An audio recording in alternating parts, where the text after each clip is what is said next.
हाँ जी। तो कैसे हो? बढ़िया। तो कल हमने 5 टॉपिक और 5 ट्रिक सीखी थी।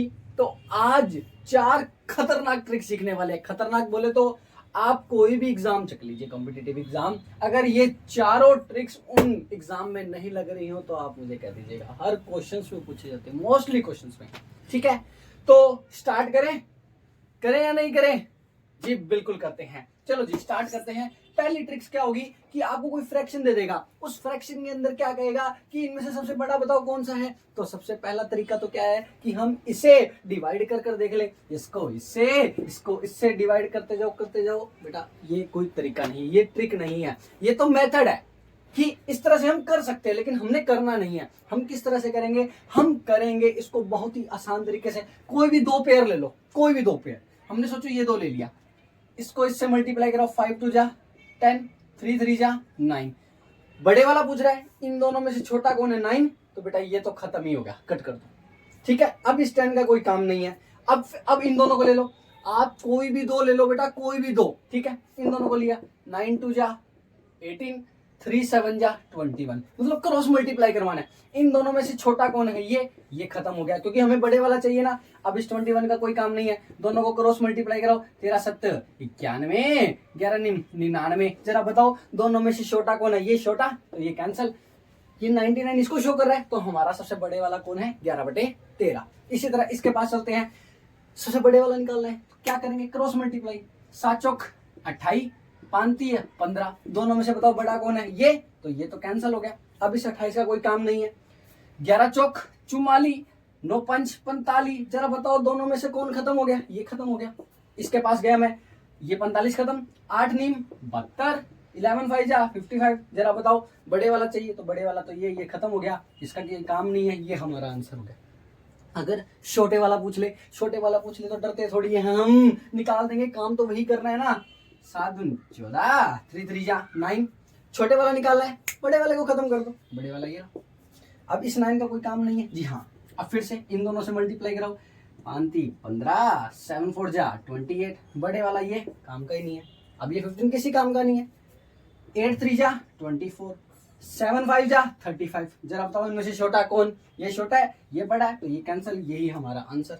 इसका आंसर आप बताइएगा क्या होगा। ठीक है, तो पहली ट्रिक्स आ गई। अब सेकंड खतरनाक ट्रिक क्या कहती है? जब 3 डिजिट मल्टीप्लाई आ जाए इस तरह के, बेटा ये चीजें मत करने लग जाना। ये इससे करते करते बेटा पागल हो जाओगे। तो ये तरीका मत लगाना, बहुत ही आसान है। क्या करना है? इनके पास कौन है? बेस कौन है? 100। तो 100 वाला तरीका लगाएंगे। एक बेटा पूरा करके बता रहा हूं, उसके बाद देखना डायरेक्ट आंसर लिखूंगा। आप भी कहोगे सर मजा आ गया। कैसे? इसको देखिए, 105 मल्टीप्लाई 108 है ना। 100 से कितना दूर है जी? 5 है। 100 से कितना दूर है जी? 8 है। इन दोनों को क्या करा दो? मल्टीप्लाई। ठीक है, हमेशा उधर वाली साइड 2 ही डिजिट आनी चाहिए। ठीक है, 8 5 40। अब चाहे तो ये दोनों ऐड कर दो या फिर ये दोनों ऐड कर दो, तुम्हारी मर्जी है। देखो 105 में 8 जोड़ेंगे 113, 108 में 5 जोड़ेंगे 113, जो तुम्हारा मन करे। जैसे इसमें जोड़ूंगा 113, ये डंडी हटा दो, यही हमारा क्या हो गया? आंसर हो गया। समझ आई? तो इसको मैं रफ कर रहा हूं। अब डायरेक्ट देखो कैसे करेंगे। 8 5 40, 105 के अंदर क्या जोड़ना है? ये 8 जोड़ना है, 113। ये हमारा मल्टीप्लाई। समझ आई? इसके लिए जरा बताओ, 7 को 6 से मल्टीप्लाई करो। 7 6 42, 7 6 जा 42। अब क्या करना है? 107 के अंदर या तो ये 6 जोड़ दो, या 106 में ये 7 जोड़ दो। 107 में ये 6 जोड़ेंगे तो 113। ये मल्टीप्लाई आ गया। अगेन 3 को 4 से क्या करना है? मल्टीप्लाई करो भाई। 4 3 जा 12। अब 103 में या तो 4 जोड़ दो, या 104 में 3 जोड़ दो। कितना आएगा? 107। इसके पास चलते हैं, लास्ट डिजिट को से मल्टीप्लाई करवाना है। 7 नहीं 63। अब 107 में या तो 9 जोड़ दो, या 109 में 7 जोड़ दो। जैसे ही 107 के अंदर आप 109 जोड़ो, कितना आएगा? ये आएगा 116। इधर आ जाओ। अब 8 को 9 से क्या कराना है? मल्टीप्लाई करवाना है। करवाओ भाई। 8 नीम 72, 2 ही डिजिट आ रही है ना। जब 3 डिजिट आएगी बताऊंगा क्या करना है। ठीक है, अब 108 में या तो 9 जोड़ दो, या 109 में ये 8 जोड़ दो, जो तुम्हारा मन करे। 108 में ये 9 जोड़ोगे तो बेटा कितना बनेगा? ये 117 बनेगा। ठीक है, अब कि सर यहां तो आप 2 2 डिजिट लेकर आ रहे हो, अगर 2 की जगह 3 डिजिट आ जाए तब हम क्या करेंगे? अरे कुछ नहीं, डरना नहीं है। इधर 2 डिजिट आ रही है, कराओ। 12 को 11 से मल्टीप्लाई कराओगे कितना आता है बेटा? 12 को 11 से कराएंगे 132 होता है ना? तो लास्ट 2 डिजिट लिख ली मैंने, ठीक है। अब वही काम 112 में या तो 11 जोड़ दो, या 111 में ये 12 जोड़ दो, बात वही है। 112 में मैं ये 11 जोड़ूंगा, कितना आएगा? 112 10 123 123 आया, और एक ये पड़ा था ना, एक इसको ऐड कर दो तो 124, ये आंसर आ गया। समझ आई दूसरी ट्रिक? ठीक है, चलिए जी, तीसरी खतरनाक क्या कहेगा? मतलब तीसरी खतरनाक जो ट्रिक है, कहेगा नंबर ऑफ स्क्वायर्स काउंट करने हैं। बहुत ही आसान है, बच्चों वाली चीज है। देखो मैंने 2 अलग अलग बनाए हैं, इसके अंदर एक चीज ध्यान से देखो। अरे ये सेम ही बना दिया मैंने, थोड़ा इसको चेंज कर देते हैं, थोड़ा सा इजी रहेगा, ठीक है। अब इस क्वेश्चन के अंदर जरा ध्यान से देखो, इस क्वेश्चन के अंदर रो और कॉलम सेम नहीं है, इस क्वेश्चन में रो और कॉलम सेम है, तो दोनों ही बता दूंगा किस तरह से करने हैं। इधर बताओ रो कितनी है? रो तो समझते हो ना, जो ये सोई हुई है, ये सोई हुई रोज होती हैं। रो बताओ कितनी है? 1 2 3 4, 4 हो गई। और कॉलम बताओ कितने हैं? 1 2 3, जो ये वाले हैं ये कॉलम है, कॉलम हो गए 3। अब करना क्या है? सबसे पहले इन दोनों को मल्टीप्लाई करवा दिया। अब एक एक कम करते जाओ, 4 में से कम हुआ 3, 3 में से कम हुआ 2 6, फिर एक कम कर दो 2 1 2। अब और कम मत कर देना वरना 0 आ जाएगा, ठीक है। इनको जब ऐड करोगे तो 20, तो इसके अंदर कितने स्क्वायर है बेटा? 20। जब रो भी सेम है और कॉलम भी सेम है, काउंट करो 1 2 3 4, 1 2 3 4, 4 4 है, तो बहुत ही आसान है। कहीं भी नंबरिंग कर लो, 1 2 3 4, चाहे तो रो में कर लो चाहे कॉलम में कर लो, जहां आपका मन करे वहां कर लो।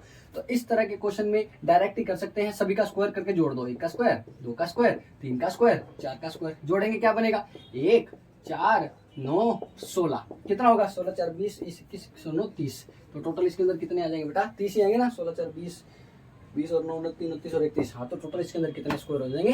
30 हो जाएंगे। अब लास्ट ट्रिक देखिए, लास्ट ट्रिक क्या कहती है? लास्ट ट्रिक भी बड़ी है, आप जरा खुद बताओ, क्या ये क्वेश्चन एग्जाम में पूछे नहीं जाते? क्या डायरेक्ट पूछे जाते हैं? बेटा इनको एक्स फैक्ट सेलेक्ट करने लगे तो बस हो गया काम। बेटा जो एक्स फैक्ट सेलेक्ट करता है वो तो आलिया भट्ट, तो हमें आलिया भट्ट नहीं बनना है, ठीक है। हमने डायरेक्ट आंसर निकालना है। कैसे करना है? बड़ा ही आसान है, कुछ नहीं करना। जितनी डिजिट्स के ऊपर बार है उतनी बार 9 लगा दो, जितनी डिजिट के ऊपर बार है उतनी बार 9 लगा दो, जितनी डिजिट के ऊपर बार नहीं है उतनी बार 0 लगा दो। सबसे पहले 36 का 36, जी हाँ। कितनी डिजिट के ऊपर बार है? 2 के बार है तो 2 बार 9, नॉन बार डिजिट तो कोई नहीं, तो 0 आएगा ही नहीं। इसके पास चले, जरा बताओ 25 का 25, 2 डिजिट पे बार है तो 99 से डिवाइड। इसके पास चलते जरा बताओ, अब जरा ध्यान से देखो, ये 325 का तो 325 ही आएगा। कितनी डिजिट के ऊपर बार है? जी 2 के बार है, 99 कर दो। कितनी डिजिट के ऊपर बार नहीं है? जी 1 के, तो 1 0। और जो जिसके ऊपर बार नहीं होता बेटा वो माइनस भी करना होता है, तो कितना आएगा? 322 अपॉन में 0। इसको काटते फाड़ते रहना, वो आपकी मर्जी है। इसके पास चले तो क्या होगा? सबसे पहले तो यही आ जाएगा, ठीक है। कितनी डिजिट के ऊपर बार है? जी 2 के ऊपर, तो 2 बार 9। कितनी डिजिट के ऊपर बार नहीं है? जी 2 पे बार नहीं है तो 2 बार 0। माइनस क्या करना है? सर जिसके ऊपर बार नहीं है वो माइनस कर दो, जी कर दो। ये कितना आ जाएगा? 34 में से 12 गए 22 बच गए, तो 1222 अपॉन में 9900। इसको काटते फाड़ते रहना, वो आपकी मर्जी है, ठीक है। इसके लिए सबसे पहले तो नंबर तो सेम ही आ जाएगा सर, हाँ जी आ जाएगा।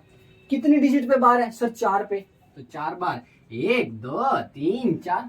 कितनी पे बार नहीं है? 1 पर, 0। माइनस क्या करना है? सर जिस पे बार नहीं है वही माइनस कर दो। इसको सोल्व कर लेना, आंसर आ जाएगा 63 आ जाएगा ना, 62 सॉरी। अब ये देखो, इसको पता नहीं टीचर्स क्यों इतना कॉम्प्लिकेटेड बना देते हैं, ये करो वो करो फलाना करो। अरे भाई तुम इसको ये नहीं लिख सकते क्या? 1 + 0.25 का बार लिख सकते हो ना, 1 तो एज इट इज। अब ये भी तो सीखा, ताजा ऊपर ही पड़ा है 25/99। अब इसको ऐड करके आंसर नहीं निकाल सकते, 99 और कितना हो गया? 99 और 25 हो गया 124 अपॉन में 99, ये हमारा आंसर। तो आई होप ये चारों खतरनाक ट्रिक आपको समझ आई होगी, तो शेयर भी कर दीजिएगा भाई, और वो होता है ना वो लाल लाल बटन होता है उस पर दबा देना, ठीक है। चलो तब तक लिए बाय।